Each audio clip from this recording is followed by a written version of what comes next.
नमस्कार बंधुगण बंधु मैंने आपण मान समस्त को आज ज्योतिष कार्यक्रम को स्वागत।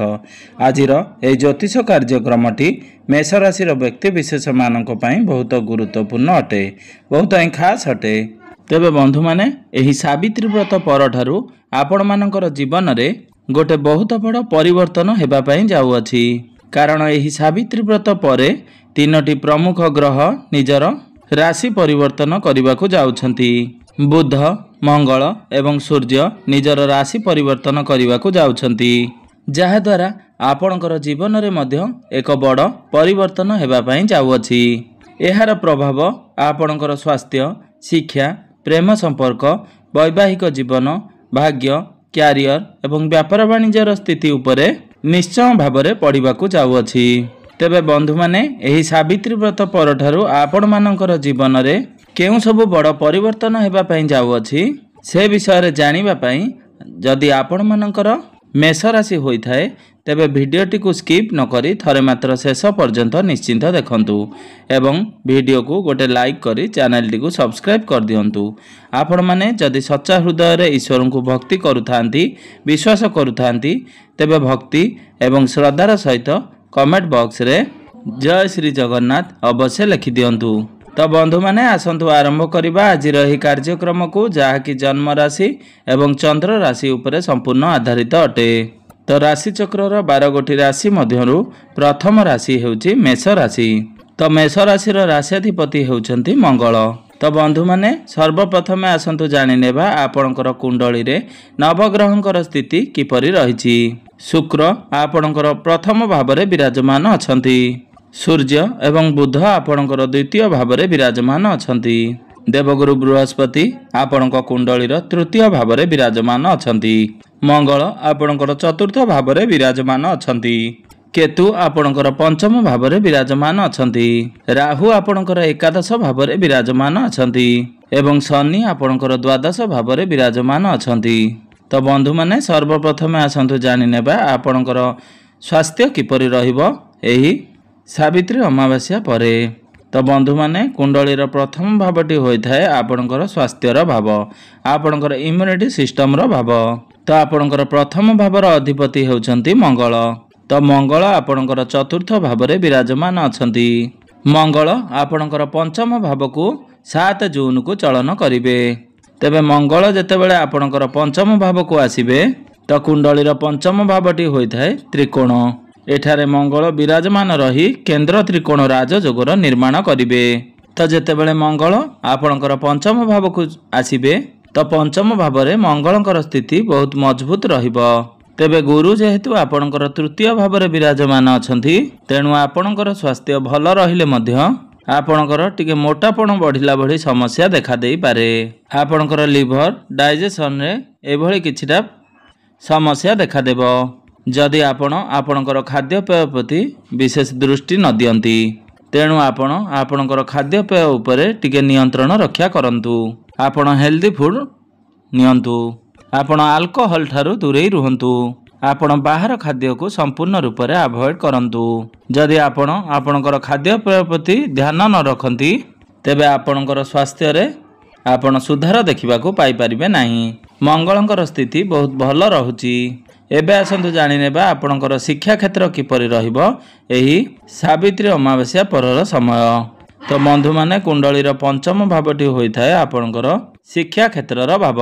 तो बंधु माने आपणकर पंचम भाव में केतु विराजमान अछंती एवं संपूर्ण 1.5 वर्ष आपणकर पंचम भाव में ही केतु विराजमान रहिबे। तो बंधु माने केतु हेउचंती मुंड विहीन ग्रह, छाया ग्रह। तो आपणकर पाठ पढ़ारे एही 1.5 वर्ष मध्य किछि ना किछि परिवर्तन करिवे। तेबे आपणकर शिक्षा क्षेत्र को नहीं किछि करिवार चेष्टा करिवे। तो आपणकर पाठ पढ़ा को नहीं नुआ नुआ चिंताधारा आपणक मन को आसीबो।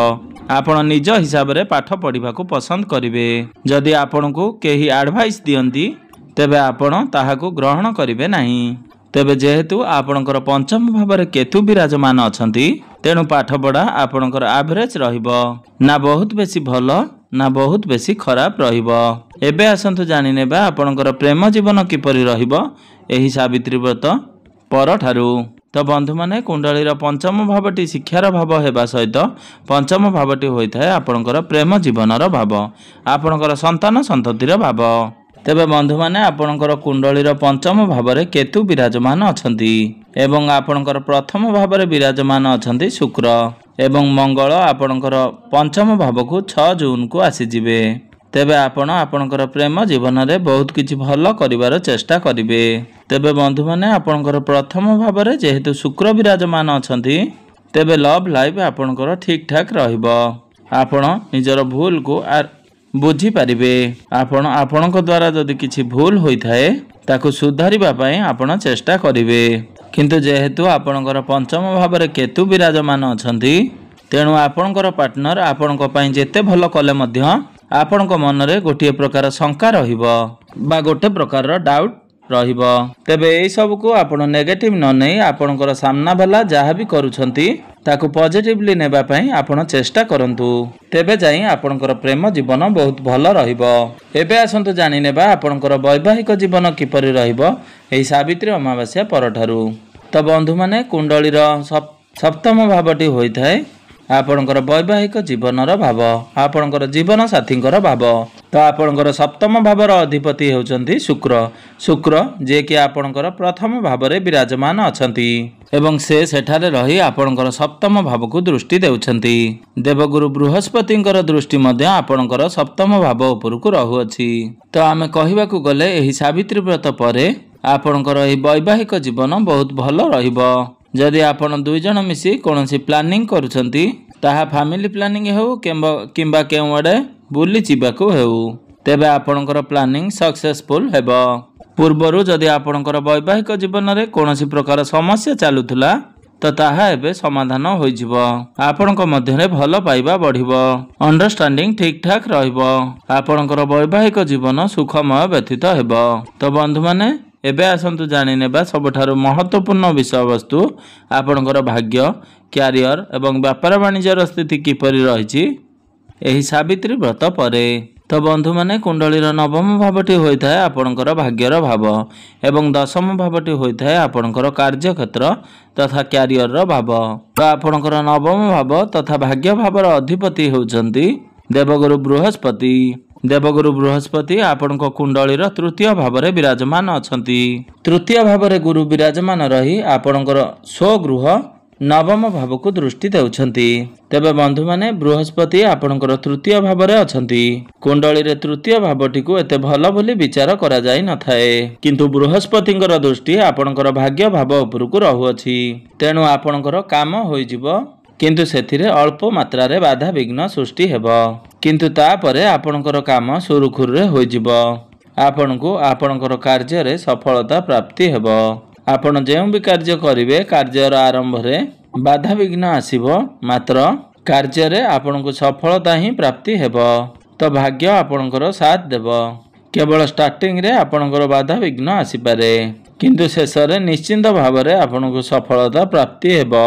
आपण एही समय कोनोसी जिनसर किना बिका करूथले मध्य आपणकु भाग्य साथ देबो।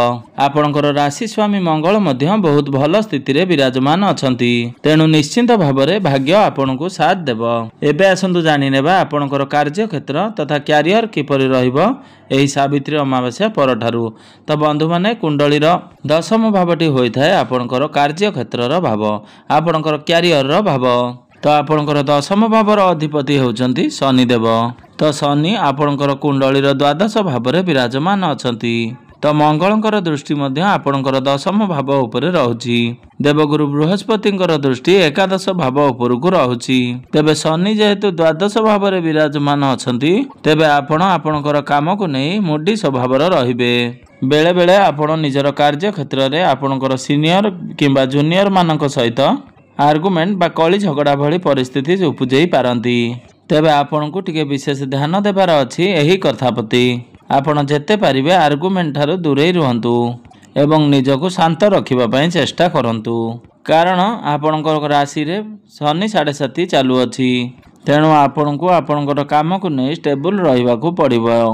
आपण तरबर होई जेपरि कोनोसी कार्य न करंती बा कोनोसी डिसिजन न नियंती सेथि प्रति आपण को विशेष ध्यान देबार हेबो। କାରଣ ଯଦି ତରବର ହୋଇ କୌଣସି ଡିସିଜନ୍ ନିଅନ୍ତି ବା କାର୍ଯ୍ୟ କରନ୍ତି ତ ସେଥିରେ ଆପଣ ସମସ୍ୟାରେ ପଡ଼ିବାର ବହୁତ ଅଧିକ ସମ୍ଭାବନା ବନୁଅଛି। ଏହି ସମୟର ଅବଧି ମଧ୍ୟରେ ଆପଣଙ୍କର ଫରେନ୍ କନେକ୍ଟିଭିଟି ବଢ଼ିପାରେ। ଆପଣଙ୍କର କୌଣସି ପ୍ରକାରର ବୈଦେଶିକ ଗତିବିଧି ହୋଇପାରେ। ଆପଣ ବିଦେଶ ଯାତ୍ରା କରିପାରନ୍ତି। ଆପଣ ଯେକୌଣସି କାମରେ ଇନଭଲ୍ଭ ହୋଇପାରନ୍ତି। ଆପଣଙ୍କର ବିଦେଶ ସହିତ ଜଡ଼ିତ କୌଣସି କାମରେ ଆପଣ ଇନଭଲ୍ଭ ହୋଇପାରନ୍ତି। କିନ୍ତୁ ଏହି ସମୟରେ ଆପଣ ଯେପରି ଷ୍ଟ୍ରେଟ୍ ଫରୱାର୍ଡ଼ ନ ହୁଅନ୍ତି ସେଥିପ୍ରତି ବିଶେଷ ଧ୍ୟାନ ଦେବେ। ଯେତେ ପାରିବେ ଶାନ୍ତ ରହିବେ ଏବଂ କାହାକୁ କିଛି କହିବା ପୂର୍ବରୁ ଆପଣ ବହୁତ ଭାବିଚିନ୍ତି କହିବେ। ଯଦି ଆପଣ ଏସବୁରେ କଣ୍ଟ୍ରୋଲ କରିନେଉଛନ୍ତି ତ ଆପଣଙ୍କର କାର୍ଯ୍ୟକ୍ଷେତ୍ର ବହୁତ ଭଲ ରହିବ। ଏବେ ଆସନ୍ତୁ ଜାଣିନେବା ଆପଣଙ୍କର ବ୍ୟାପାର ବାଣିଜ୍ୟ କିପରି ରହିବ ଏହି ସାବିତ୍ରୀ ବ୍ରତ ପରେ। ତେବେ ଏହି ସାବିତ୍ରୀ ବ୍ରତ ପରେ ବିଜନେସ୍ ଆପଣଙ୍କର ବହୁତ ଭଲ ରହିବ। ବିଜନେସ୍ରେ ଆପଣଙ୍କର ଗ୍ରୋଥ୍ ହେବ। ବିଜନେସ୍ରେ ଆପଣ ବହୁତ ଆଗକୁ ବଢ଼ିପାରିବେ ଏବଂ ବ୍ୟାପାରରେ ଆପଣଙ୍କର ଇନକମ୍ ବହୁତ ଭଲ ରହିବ। ଅର୍ଥାତ୍ ଆପଣଙ୍କର ଫାଇନାନ୍ସିଆଲ ଗ୍ରୋଥ୍ ହେବ ଏବଂ ଆପଣ ଆପଣଙ୍କର ବିଜନେସ୍ ରିଲେଟେଡ୍ କୌଣସି ବି କାର୍ଯ୍ୟ କରିବାକୁ ଚାହୁଁଛନ୍ତି ତେବେ ଏହି ସାବିତ୍ରୀ ବ୍ରତ ପରର ସମୟ ଆପଣଙ୍କ ପାଇଁ ବହୁତ ଭଲ ରହିବ। ତେବେ ବନ୍ଧୁମାନେ ସବୁଠାରୁ ଗୁରୁତ୍ୱପୂର୍ଣ୍ଣ କଥା ହେଉଛି ଆପଣଙ୍କ ରାଶିରେ ବର୍ତ୍ତମାନ ଶନି 7.5 ଚାଲୁଅଛି। ତେବେ ଆପଣଙ୍କର ଜନ୍ମ କୁଣ୍ଡଳୀରେ ଶନିଙ୍କର ସ୍ଥିତି କିଭଳି ରହିଛି ସେହି ଆଧାରରେ ହିଁ ଶନି ଆପଣଙ୍କୁ ଫଳ ପ୍ରଦାନ କରିବେ। ତେବେ ଆପଣଙ୍କର ପୂର୍ବଜନ୍ମର କର୍ମ ହିସାବରେ ଶନିଙ୍କର ସ୍ଥିତି ଏ ଜନ୍ମରେ ନିର୍ଦ୍ଧାରିତ ହୋଇଥାଏ। ତେବେ ବର୍ତ୍ତମାନ ଶନି 7.5ରେ ଶନି ଆପଣଙ୍କୁ ଆପଣଙ୍କର କର୍ମ ଆଧାରରେ ଏବଂ ଆପଣଙ୍କର କୁଣ୍ଡଳୀର ସ୍ଥିତି ଆଧାରରେ ଆପଣଙ୍କୁ ଫଳ ପ୍ରଦାନ କରିବେ। ତ ଯଦି ଆପଣ ଭଲ କାର୍ଯ୍ୟ କରୁଛନ୍ତି ଏବଂ ଆପଣଙ୍କର କୁଣ୍ଡଳୀରେ ଶନିଙ୍କର ସ୍ଥିତି ଭଲ ରହିଛି ବା ଶନି ଉଚ୍ଚ ସ୍ଥିତିରେ ଅଛନ୍ତି ବା ମିତ୍ର ଗୃହରେ ବିରାଜମାନ ଅଛନ୍ତି ତ ନିଶ୍ଚିନ୍ତ ଭାବରେ ଏହି ଶନି 7.5 ଆପଣଙ୍କ ପାଇଁ ବରଦାନ ସଦୃଶ୍ୟ ହେବ। ଆପଣଙ୍କ ଉପରେ କାର୍ଯ୍ୟଭାର ବଢ଼ିଲେ ମଧ୍ୟ ଆପଣଙ୍କର ସେଥିରେ ଉନ୍ନତି ହେବ। ଏହି 7.5 ବର୍ଷ ମଧ୍ୟରେ ଆପଣ ଆପଣଙ୍କର ଜୀବନରେ ବହୁତ ଅଧିକ ଉନ୍ନତି କରିବେ। ଆପଣ ବହୁତ କିଛି ଶିଖିବାର ସୁଯୋଗ ଆପଣଙ୍କୁ ପ୍ରାପ୍ତି ହେବ। ତ ଯଦି ଆପଣଙ୍କ କୁଣ୍ଡଳୀରେ ଶନିଙ୍କର ସ୍ଥିତି ଭଲ ନଥାଏ ବା ଶନି ପୀଡ଼ିତ ଅବସ୍ଥାରେ ଥାଆନ୍ତି, ଶତ୍ରୁ ରାଶିରେ ବିରାଜମାନ ଥାଆନ୍ତି ବା ଦୁର୍ବଳ ସ୍ଥିତିରେ ଥାଆନ୍ତି ତ ନିଶ୍ଚିନ୍ତ ଭାବରେ ଏହି 7.5 ବର୍ଷ ଆପଣଙ୍କ ପାଇଁ ଟିକେ ସମସ୍ୟାର କାରଣ ହୋଇପାରେ। ତ ଏହି 7.5 ବର୍ଷ ମଧ୍ୟରେ ଆପଣଙ୍କ ଭିତରେ କାର୍ଯ୍ୟଭାର ବଢ଼ିବ, ଆପଣଙ୍କର ଦାୟିତ୍ୱ ବଢ଼ିବ, ଆପଣଙ୍କର ମାନସିକ ଦୁଶ୍ଚିନ୍ତା ମଧ୍ୟ ବଢ଼ିବ। ତେବେ ଏହା ସମ୍ପୂର୍ଣ୍ଣ ଆଧାର କରେ ବା ନିର୍ଭର କରେ ଆପଣଙ୍କର ଜନ୍ମ କୁଣ୍ଡଳୀ ଉପରେ ବା ଶନିଙ୍କର ସ୍ଥିତି ଉପରେ। ତେବେ ଏହାର ପ୍ରତିକାର ସ୍ୱରୂପ ଆପଣ ପ୍ରତ୍ୟେକ ଦିନ ଶନିଙ୍କର ବୀଜ ମନ୍ତ୍ରର ଜପ 108 ଥର ଅବଶ୍ୟ ଜପ କରନ୍ତୁ ଏବଂ ପ୍ରତ୍ୟେକ ଦିନ ଆପଣ ହନୁମାନ ଚାଳିସାର ପାଠ ଅବଶ୍ୟ କରନ୍ତୁ ଏବଂ ପ୍ରତ୍ୟେକ ଦିନ ଆପଣ ମଙ୍ଗଳଙ୍କର ବୀଜ ମନ୍ତ୍ରର ଜପ 108 ଥର ନିଶ୍ଚୟ ଜପ କରନ୍ତୁ ଏବଂ ପ୍ରତ୍ୟେକ ଦିନ ଉଦିତ ସୂର୍ଯ୍ୟଙ୍କୁ ଆପଣ ତମ୍ବା ପାତ୍ରରେ ଜଳାର୍ଘ୍ୟ ଅର୍ପଣ କରନ୍ତୁ। ନିଶ୍ଚିନ୍ତ ଭାବରେ ଶନିଙ୍କର ଦୁଷ୍ପ୍ରଭାବ ଆପଣଙ୍କ ଉପରୁ ନିହାତି ଭାବରେ କମ୍ ହେବ ଏବଂ ଆପଣଙ୍କୁ ଶୁଭ ଫଳ ପ୍ରାପ୍ତି ହେବ। ତେବେ ବନ୍ଧୁମାନେ ଆପଣଙ୍କର ଜୀବନ ମଙ୍ଗଳମୟ ହେଉ ଏହା ହିଁ ଈଶ୍ୱରଙ୍କ ନିକଟରେ ମୋର